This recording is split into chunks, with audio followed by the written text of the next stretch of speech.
કેમ છો મિત્રો? હવે આગળના લેક્ચરમાં આપણે વાત કરી હતી કે various agencies of water resource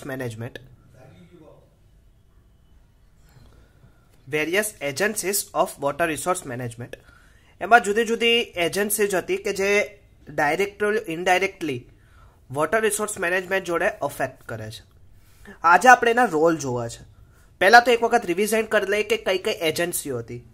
એગ્રીકલ્ચરલિસ્ટ, geologist, meteorologist, scientist, chemist, biologist, economist, social worker, politician, water quality control authority, general public, NGO એટલે કે non government organisation, industries, mechanical engineer, electrical engineer, ISRO, Indian space research organisation and then civil engineer.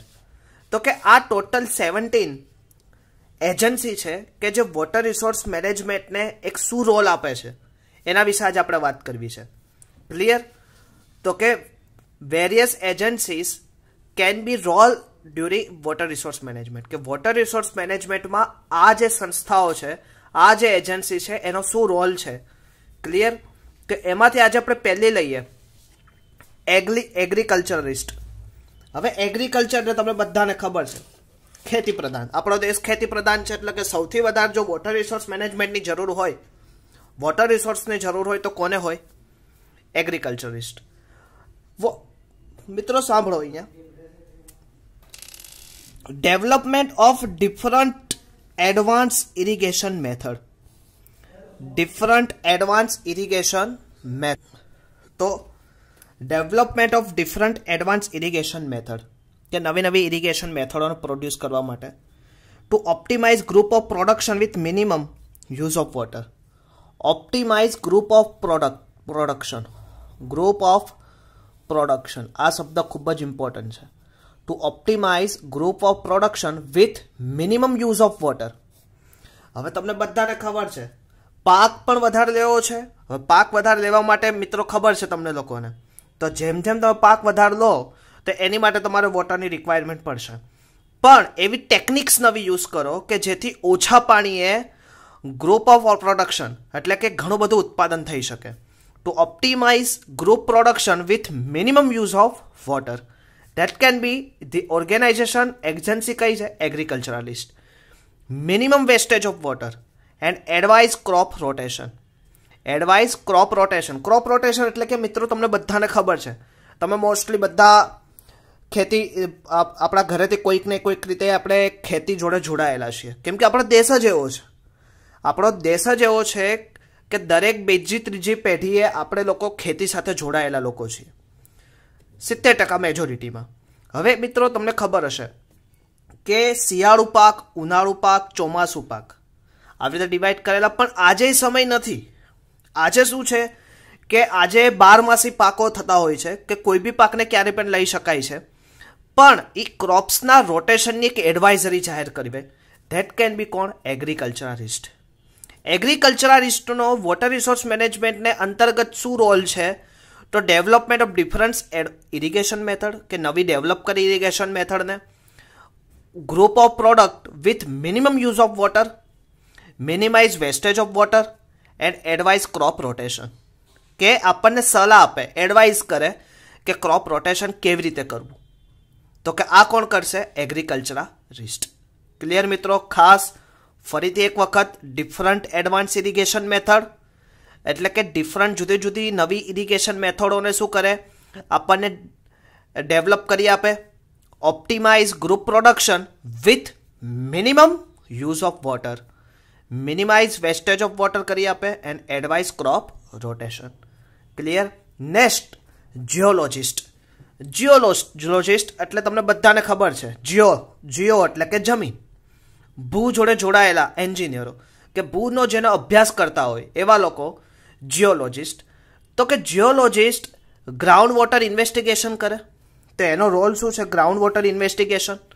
હવે તમને બધાને ખબર, હમણાં next ચેપ્ટરમાં તમને detail સમજાવીશ કે કોઈ બી વોટર છે એ પ્રાપ્ત થવાના એઝ પર અત્યારે આપણી પાસે 3 જ રસ્તા છે.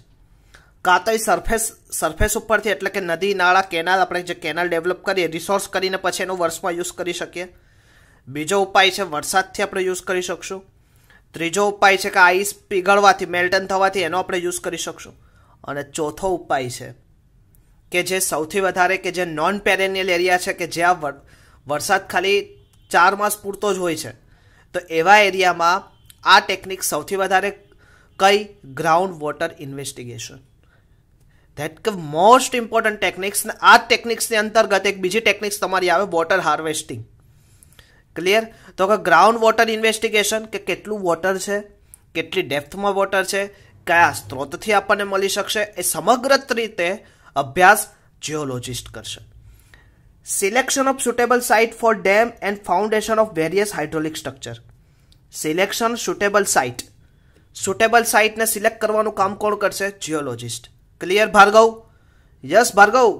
આ મને આખા ક્લાસમાંથી ખાલી મિત્રો એક જણા ક્વેશ્ચન પૂછ્યો હતો, એટલે કે એનો મતલબ કે એક કોઈક છોકરાઓ છે કે જે લેક્ચરો મારા એટેન્ડ કરે છે. મને ખૂબ જ આનંદ થયો હતો કે એને પૂછ્યું હતું કે સર રોલ શું જીઓલોજિસ્ટનું.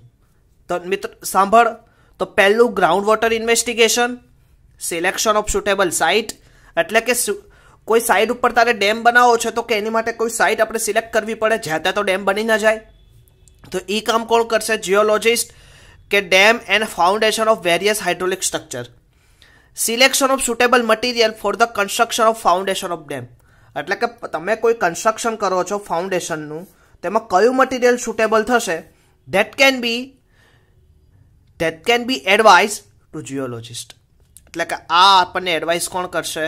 જીઓલોજિસ્ટ. તો જીઓલોજિસ્ટનો રોલ શું? Ground water investigation, selection of suitable site for dam and foundation of various hydraulic structures, selection of suitable material.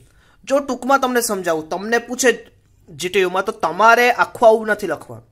તમારે હવે કઈ રીતે લખવાનું એ બી હું તમને કહી દઉં. જીઓલોજિસ્ટ એનો રોલ પૂછે તો તમારે કહેવાનું ગ્રાઉન્ડ વોટર ઇન્વેસ્ટિગેશનનો, સિલેક્શન ઓફ સુટેબલ સાઇટનો અને સિલેક્શન ઓફ સુટેબલ મટીરિયલનો. ઓકે?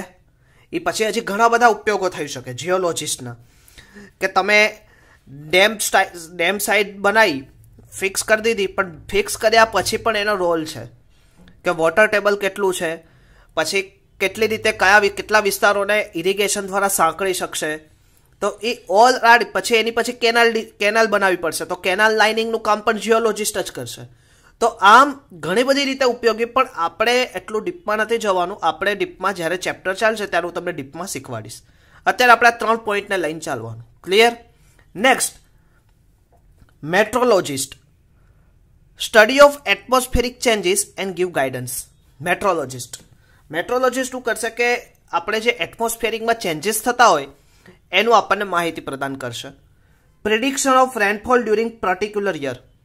આપણે ઘણી વખત તમે સાંભળ્યું હશે કે આ વર્ષે, તમે ઘણી વખત આપણે સમાચારમાં સાંભળ્યું હશે કે આ વર્ષે મેટ્રોલોજિસ્ટના કહેવા પ્રમાણે આટલા ઇંચ વરસાદ થવાની સંભાવના, ગત વર્ષ કરતાં આ વર્ષના વરસાદમાં વધારો થવાની સંભાવના. હવે આ કેવી રીતે ખબર પડે સંભાવના? તો એ કરી કોણ આપે? મેટ્રોલોજિસ્ટ. યાદ રહેશે મિત્રો? Meteorology is the study of atmospheric changes and give guidance. Prediction of rainfall during particular year, prediction of flood, droughts etcetera. Floods એટલે કે અતિવૃષ્ટિ અને ડ્રોટ્સ એટલે કે દુષ્કાળ. ફ્લડ્સ એટલે શું થાય? અતિવૃષ્ટિ, વધારે વરસાદ જોતો એની કરતાં વધારે વરસાદ, અને ડ્રોટ્સ એટલે કે દુષ્કાળ, પાણી વરસાદ જ ના પડે. એનું પ્રિડિક્શન કોણ કરે? મેટ્રોલોજિસ્ટ. ક્લિયર? તો આપણે 3ની ક્લિયર થયું. કયું? એગ્રીકલ્ચરાલિસ્ટ, જીઓલોજિસ્ટ એન્ડ મેટ્રોલોજિસ્ટ. ક્લિયર? હવે બીજા આપણે જોઈએ. બીજા કયા છે? તો કે બીજા આપણે 3ને કન્સિડર કરી દઈએ. સાયન્ટિસ્ટ. હવે સાયન્ટિસ્ટ એટલે તમને બધાને ખબર છે વૈજ્ઞાનિક, પણ સાયન્ટિસ્ટ શું કરે? તો study of model of dam. Model, ડેમનું કયું મોડલ છે? હવે જુદા જુદા પ્રકારના ડેમ આવશે મિત્રો, આપણે આગળ જતા ભણવાના છે. Gravity dam, masonry dam, earthen dam. Clear? તો કે જુદા જુદા ડેમ એનું સ્ટડી મોડલ કોણ કરે? Scientist. Study of environmental impact due to construction of dam, કે ઇન્વાયરમેન્ટલ કયા ઇમ્પેક્ટ થવાના છે due to construction of dam, એનો સ્ટડી કોણ કરે? સાયન્ટિસ્ટ કરે. ખબર પડી કે ઘણી વખતે ઘણા બધા ઇન્વાયરમેન્ટલ ઇમ્પેક્ટ થતા હોય, પર્યાવરણને લીધે ઘણા બધા આપણી ઉપર અસરો થતી હોય, પણ એ પર્યાવરણની કઈ અસરો થવાની છે ડ્યુરિંગ કન્સ્ટ્રક્શન એનો અગાઉથી આગમચેતી રૂપે અભ્યાસ કોણ કરે છે? Scientist. Give the suggestion after model study. હવે મોડલ સ્ટડીનું રિસર્ચ કર્યા પછી આપણને કેટલાક સજેશન આપે છે. કોણ? Scientist. That is a role of WRM in various એજન્સીમાં સાયન્ટિસ્ટનો પણ એક અગત્યનો રોલ છે. ક્લિયર? કે કોઈ બી વસ્તુ આપણે ડિઝાઇન કરી લઈએ, એક્ઝિક્યુટિવ કરી દઈએ, કન્સ્ટ્રક્શન કામ ચાલુ કરીએ એનાથી મતલબ નથી, પણ ઘણા વખતે આવા અગત્યના સજેશનને લીધે પણ આપણે આગળની કોઈક મહા મુસીબતમાંથી બહાર આવી શકીએ છીએ. તો એ કામ કોણ કરે છે? સાયન્ટિસ્ટ. ક્લિયર? એટલે આપણે ડિફરન્ટ ટાઈપના જુદા જુદા આપણે લઈએ છીએ, તો એમાંથી આપણને શું ખબર પડવી જોઈએ. નેક્સ્ટ આવશે કેમિસ્ટ. કેમિસ્ટ એટલે કે રસાયણ સાથે સંકળાયેલા. તો કેમિકલ એનાલિસિસ ઓફ વોટર. વોટરનું કેમિકલ એનાલિસિસ કરશે to decide the standard of drinking water. એટલે કે પાણી પીવા લાયક છે તો એનું સ્ટાન્ડર્ડ શું છે? Standard of drinking of water. કયું સ્ટાન્ડર્ડ છે? આપણે ઘણી વખત નથી તો પહેલા ધોરણમાં, બીજા ધોરણમાં એવી રીતે સ્ટાન્ડર્ડ ફિક્સ કરીએ, એવી રીતે વોટરનું એક સ્ટાન્ડર્ડ હોય. ક્લિયર? એ વોટરના સ્ટાન્ડર્ડ આપણે પીએચ કેટલી છે, તો એવી રીતે આપણે ઓક્સિડેશન રિડક્શન મેઝર કરીએ, એવી રીતે વોટરનું પણ એક સ્ટાન્ડર્ડ હોય. કે એ જ્યારે સબ્જેક્ટ તમે 5th સેમિસ્ટરમાં એક સબ્જેક્ટ આવશે waste water and sanitary engineering, ત્યારે તમને ડિટેલમાં અભ્યાસ કરવામાં આવશે. To conduct test before disposal of waste water. To conduct test કરો અને ત્યારબાદ વોટરને શું કરો? ડિસ્પોઝ કરો. હવે આજ તમને ખબર છે સાબરમતી નદી આજથી 5 વર્ષ પહેલા તમને બધાને એક વસ્તુ જાણ હશે કે અંદર ગટરનું પાણી વહેતું. ક્લિયર? તો આજે એ વસ્તુને ઘણી બધી રીતે આપણી એજન્સીઓએ કામ કરીને આજે વોટરને શું કર્યું છે? વોટરને શુદ્ધ બનાવી. પણ હજી તમને યાદ કરીને કહી દઉં, સાબરમતીનું પાણી હજી એટલું પીવાલાયક નથી. ક્લિયર? પણ એટલીસ્ટ જે ખરાબ હતું એના કરતાં આજે કંઈક ઘણું સ્ટાન્ડર્ડ થયું. હજી થશે સ્ટાન્ડર્ડ, હજી જો થોડુંક ધ્યાન રાખશો તો થશે. પણ to conduct test before disposal of waste water, એટલે કે આ ઇન્ડસ્ટ્રીના જે વોટર છે એને પહેલાં તમે ટેસ્ટ કરાવો કે જે અમુક ક્રાઇટેરિયા પ્રમાણે આવે છે તો જ ડિસ્પોઝલ કરો, અધરવાઇઝ એને ડિસ્પોઝલ કરવા દેવાનું નહીં. Study and check on efficient disposal from industry. Study and check on effluent disposal from industry. હવે ઘણી વખત તમને મિત્રો એક વસ્તુ જાણવાનું કહું, આમ તો આપણે સામસામે બેસતા નથી, બાકી ઘણો ઇન્ટરેસ્ટિંગ ટોપિક આવ્યો છે. હવે આજે એક મુસીબત તમને કહું. આજે છે ને આપણે લોકો પોતાની જવાબદારીથી એક પ્રકારે છે ને છટકવાનો પ્રયત્ન કરીએ છીએ. તો એનો ઉપાય કહું. હવે આજે જ આપણે ઇન્ડસ્ટ્રી લઈ, હવે આપણે વોટરને છોડવું છે, આપણું વોટર પોલ્યુટેડ છે અને આપણે એને અંદર નદીમાં છોડી દેવું છે. એટલે આપણે શું કરીએ? હવે એજન્સી જીપીસીબી એટલે ગુજરાત પોલ્યુશન કંટ્રોલ બોર્ડ, એક જીપીસીબી એ શું છે? આનું કંટ્રોલેબલ કામ કરે છે, કંટ્રોલ કરવાનું કામ કરે. અને સાથે સાથે GIDC Gujarat industrial development corporation એને હેલ્પિંગ નેચર તરીકે કામ કરે છે. હવે એમાં શું હોય છે કે ઘણી વખત આપણે વેસ્ટ વોટર પછી આપણને જો આવી રીતે ગટર લાઇનમાં નથી આપવા દેતા કે ડિસ્પોઝલ નથી કરવા દેતા, એટલે આપણે પોતપોતાની હોશિયારી વાપરીને ખૂબ જ અઘટિત અને ખૂબ જ ગંદુ, એટલે કે આમ કહેવાય કે આપણી ભવિષ્યને પેઢીને નુકસાન કરવાનું કામ કરીએ છીએ અને એ વોટરને આપણે ગ્રાઉન્ડમાં છોડી દઈએ છીએ ખાળકૂવો કરીને. બહુ જ ખરાબ છે મિત્રો. આવું કોઈ કરતા હોય ને એને પણ રોકજો અને નજીકની જીપીસીબીને આ વસ્તુની માહિતગાર કરજો કે જેથી આપણે પોતાની ભવિષ્યની પેઢીને રોગિષ્ટ કરીએ છીએ. કેમ કે અત્યારે તમને ખબર છે કે 99% વોટર આપણે ગ્રાઉન્ડ સપ્લાયમાંથી પાણી પીવાલાયક પાણી લઈએ છીએ.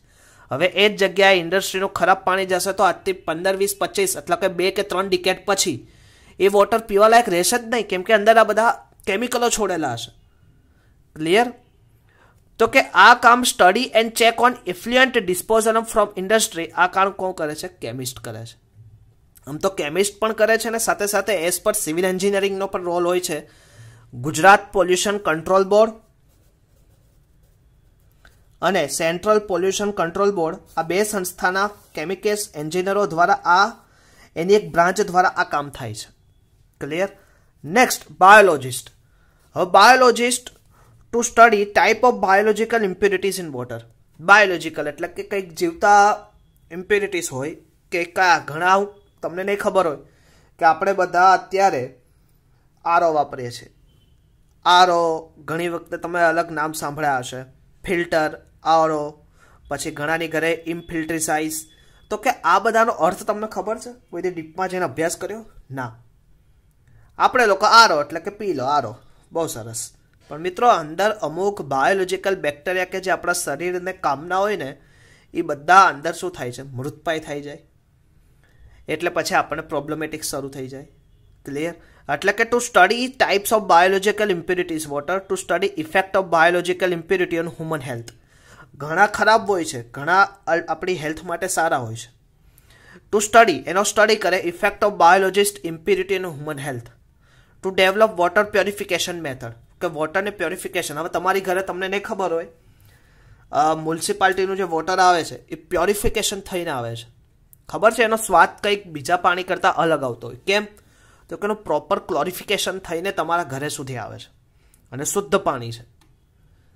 અને ટાઈમ મળશે અને પરિસ્થિતિ જો સારી થશે તો મિત્રો આપણે લોકોએ તમને એક વિઝિટ કરાવી છે, 2 વિઝિટ કરાવી છે. એક તો કોતરપુર વોટર ટ્રીટમેન્ટ પ્લાન્ટ, એટલે કે જે સારું પાણી છે નદીનું એને પ્યોરિફિકેશન કેવી રીતે કરે છે એક એનો પ્લાન્ટ. અને બીજું કે જે મેં આગળની વસ્તુ કીધું ડિસ્પોઝલ ઓફ વોટર, કે જે ખરાબ વોટર છે એને ડિસ્પોઝ કરે છે નદીમાં, તેવો આપણો બીજો plant Pirana waste water treatment plant. આ 2 પ્લાન્ટની તમને વિઝિટ કરાવી છે. ખૂબ જ કામની વિઝિટ છે, પણ પરિસ્થિતિ અને સંજોગો જો સારા થશે તો આપણે વિઝિટ અવશ્ય કરશું, કે જેથી તમને ખ્યાલ આવે.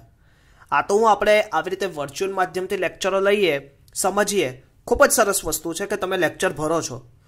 પણ આવી અમુક વસ્તુ છે ને કે જે આપણે પ્રેક્ટિકલી નજરથી જોઈશું ને તો જ આપણને ખબર પડશે. એટલે આ 2 સાઈડની એક વિઝિટનું આપણે એક રાખશું, એક દિવસનું આવું આખું એક શેડ્યુલ, અને આ વિઝિટ કરશું. Next, to develop water purification method, to study effect of biological impurity on human health, અને to study types of biological impurities in water. એનો અભ્યાસ કોણ કરશે? બાયોલોજિસ્ટ. તો આમ ટોટલ આપણે કેટલી જોયું અત્યારે? પહેલું એગ્રીકલ્ચરાલિસ્ટ, બીજું જોયું જીઓલોજિસ્ટ, ત્રીજું જોયું મેટ્રોલોજિસ્ટ, ચોથું જોયું સાયન્ટિસ્ટ, પાંચમું કેમિસ્ટ, છઠ્ઠું આપણે જોયું બાયોલોજિસ્ટ. એન્ડ હવે આપણે આગળ જોશું, હવે આપણે જોવું છે મિત્રો ઇકોનોમિસ્ટ. ઇકોનોમિસ્ટ એટલે કે અર્થશાસ્ત્રી, કે જે ઇકોનોમિક્સ જોડે જોડાયેલું. એટલે કે ઇકોનોમિક્સ એટલે હવે ન્યા કયો વસ્તુ આવશે? રૂપિયા શબ્દ આવશે. હવે આપણા દેશમાં એક આપણો દેશ કયો દેશ છે તમને બધાને ખબર છે.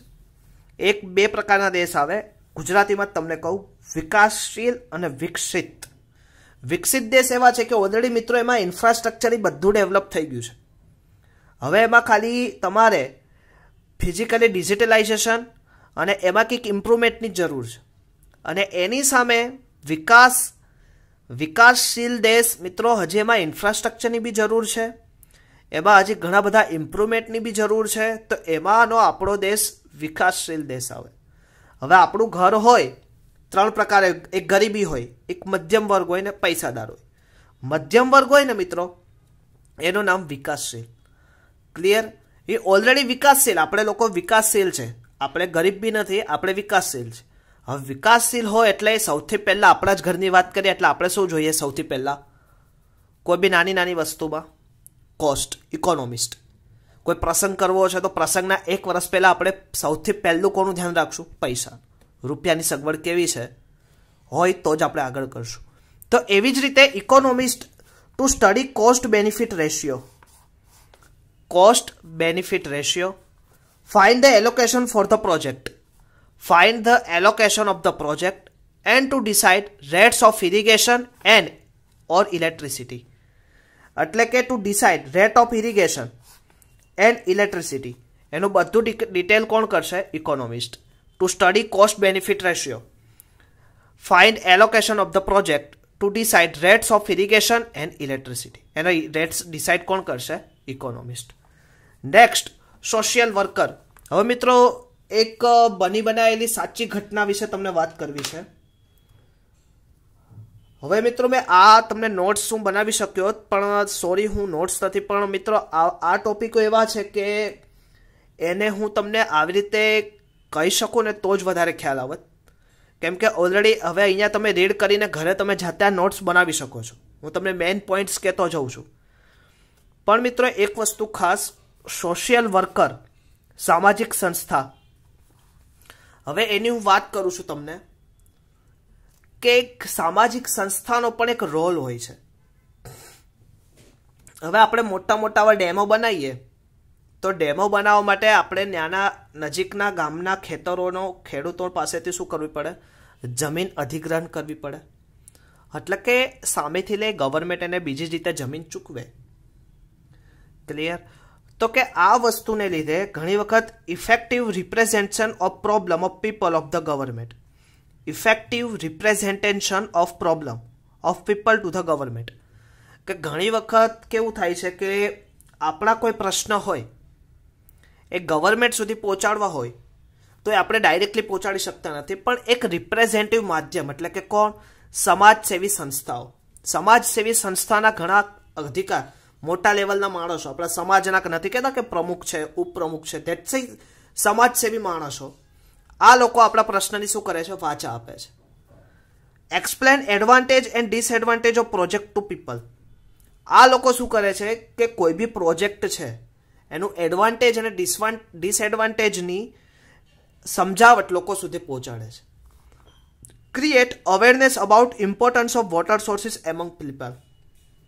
એક જુદી જુદી આ સોશિયલ વર્કરો દ્વારા અથવા કે સમાજસેવી સંસ્થાઓ દ્વારા શું થાય છે? પાણી બચાવોનું એક અભિયાન થાય છે અને એના દ્વારા લોકોને પાણી પ્રત્યે, પાણી બચાવવાની એક મુહિમ ચલાવવામાં આવે છે કે જેના દ્વારા લોકોને અવેરનેસ આવે. To help government in the rehabilitation programme. ગવર્મેન્ટને ઘણી રીતે હેલ્પ કરે છે રિહેબિલિટેશન પ્રોગ્રામ, કે જે ડેમેજ થયેલું છે, જે પાર્ટ સંપૂર્ણ રીતે ડેમેજ થયેલો છે એ પાર્ટને મજબૂતાઈ આપવાનું કામ કરે છે. ક્લિયર? હવે તમે સમજે ઘણી રીતે. હવે ઘણા લોકોએ નર્મદા સરદાર સરોવર ડેમમાં રોડા નાખવાનો પ્રયત્ન કર્યા, કેમ કે આપણે 3 રાજ્યો દ્વારા આ કામ ચાલતું હતું. ઘણા લોકોએ રોડા નાખવાનું કામ કર્યું, પણ સમાજસેવી સંસ્થાએ ખૂબ જ અગત્યનો ભાગ ભજવીને આજે આપણે જોઈએ છીએ નર્મદા ડેમ. તમને ઘણી વખત જો તમે ડિટેલમાં જશો ને તો ખ્યાલ પડશે કે નર્મદા સરદાર સરોવર ડેમ બનાવવા માટે અમુક વખતે તો આપણે ઇકોનોમિક્સ ભીડમાં આવી જતા, કેમ કે આપણને કોઈ ફંડ ક્રિએટ ના થતું. ત્યારે આપણા જ રાજ્યના ઘણા બધા સેવાભાવી સંસ્થાઓ દ્વારા એક ફંડ પ્રોવાઈડ કરવામાં આવતું અને એના દ્વારા નર્મદાનું કામ થતું. મિત્રો તમને ખ્યાલ હશે, જેના ફાધર ટેન્ડરિંગની પ્રક્રિયામાં ભાગ લેતા હશે એને વધારે ખ્યાલ હશે કે નર્મદા બોન્ડ કરાવે છે. નર્મદા બોન્ડ, જ્યારે તમે કોઈ લાયસન્સ પ્રોસેસ કરો છો ત્યારે એનું નર્મદા બોન્ડિંગ કરાવવાનું હોય છે કે તમારે નર્મદાના અમુક શેર ખરીદવાના હોય છે. ક્લિયર? તો આ બધું કેવું છે કે તમે જેટલા ડિટેલમાં જશો એટલું તમને વધારે આઈડિયા આવશે. મૂળ તો આ બધી વસ્તુ ખાલી એક એક્સપ્લેનેશનની છે અને એ જ હું તમને એક્સપ્લેન કરાવું છું પ્રેક્ટિકલી. ક્લિયર? હવે આવશે પોલિટિશિયન. લોકોને સૌથી વધારે જેનાથી બીક અત્યારે છે પોલિટિશિયન, રાજકારણ. કેમ કે ખૂબ જ એક લેવલ કરતાં અબોવ લેવલ ઉપર અત્યારે રાજકારણ જતું ગયું છે. રાજકારણ, પોલિટિશિયન શું કરે? To create social consensus for any water resource project. Create social consensus for any water resource project, to implement water resource project according to the need for people, to collect international fund for the project, અને social work, સામાજિક કાર્ય. એ કાર્ય કોનું છે? પોલિટિશિયનનું. Clear? હમણાં જ મેં વાત કરી, collect international fund for project અને સોશિયલ વર્ક, સામાજિક કામ તો કરશે જ. ક્લિયર? અને to create social conscious for any water resource project. ખબર પડી? To implement water resource project according to need of people, કે લોકોની જરૂરિયાત પ્રમાણે વોટર રિસોર્સ મેનેજમેન્ટને લગતા કે ઇમ્પ્લિમેન્ટ કરવાનું કોઈ કાર્ય કરશે કોણ? Politician. Clear? Next, water quality control authority. Water quality control authority શું કામ કરશે? To decide standard of drinking. Two decide કરશે કે standard of drinking of water. આગળ આપણે વાત કરી, કેમિસ્ટ શું કરશે? સ્ટાન્ડર્ડ ફાઇન કરી આપશે. પણ કેટલા સ્ટાન્ડર્ડ સુધી આપણે વોટર પીવા લાયક છે એ કોણ કરશે? Water quality control authority. To decide standard for disposal of waste water. To decide disposal side of waste water. Plan and design waste water treatment plant. આ બધું કાર્ય કોણ કરશે? Water quality control authority. Next, general public. આપણે બધા આવીએ. General public એ શું કરશે? Economic use of water, reduce wastage of water, to pay water charges, to help government in planning and implementation of water resource project.